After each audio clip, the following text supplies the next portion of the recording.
পৃথিবীতে কি সংঘটিত হবে আর কি হবে না, কার কি ঘটিত হবে, এমন কি সে জান্নাতি হবে না জাহান্নামী হবে, এটাও আল্লাহ আগে লিপিবদ্ধ করেছেন।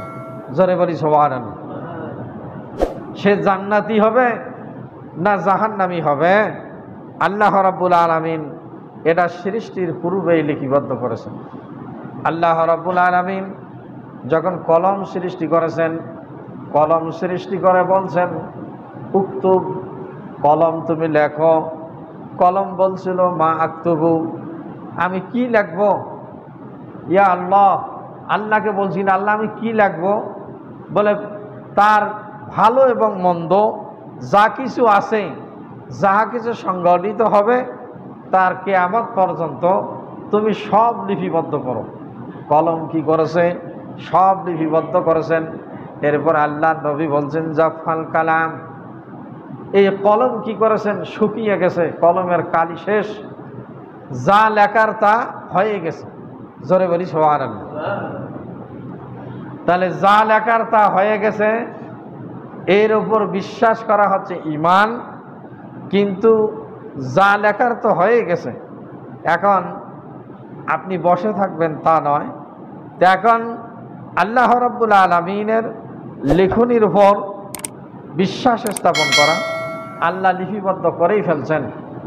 এবং এ ব্যাপারে আরো আল্লাহ রাব্বুল আলামিন সূরা আনআমে বলছেন ওয়া ইনদাহু মাফাতিহুল গায়বি লা ইয়ালামুহা ইল্লা হুয়া ওয়া ইয়ালামু মা ফিল বাররি ওয়াল বাহরি ওয়া মা তাসকুতু মিন ওয়ারাকাতিন ইল্লা ইয়ালামুহা। আল্লাহ রাব্বুল আলামিন বলছেন তার লিখনিতে আপনি বিশ্বাস করবেন, তিনি যা লিপিবদ্ধ করেছেন তা হয়ে গেছে। ওয়া ইনদাহু মাফাতিহুল গায়ব, আর একমাত্র আল্লাহ রাব্বুল আলামিন অদৃশ্যের চাবিকাঠি, তিনি অদৃশ্যের জ্ঞানের জ্ঞানী। জোরে বলি সুবহানাল্লাহ। অদৃশ্যের জ্ঞান কেউ জানে না। ভবিষ্যতের জ্ঞান কি হবে মানুষের, কি হবে পৃথিবীর, বিজ্ঞানীদের ধারণা অনেক সময় ভুল হয়ে যায়, হইতেইছে। এটা হওয়া অস্বাভাবিক কিছু নয়, কিন্তু এটার জ্ঞান একমাত্র আল্লাহ রাব্বুল আলামিনই জানেন। তিনি ব্যতীত এর জ্ঞান আর কেউ জানে না। যেমন অদৃশ্যের জ্ঞান কিয়ামত কবে হবে, এটা কোনো নবী রসুল বলে যায়নি। অন্যান্য নবী রসুল বলে গেছে আখিরি নবী আসা কিয়ামতের আলামত।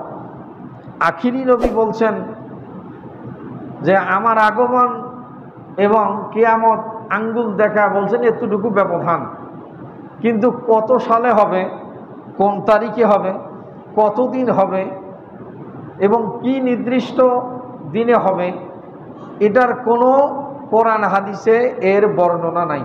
কিন্তু কিয়ামত হবে, এর উপর আপনার বিশ্বাস স্থাপন করা ঈমান। কি জোরে বলি সুবহানাল্লাহ।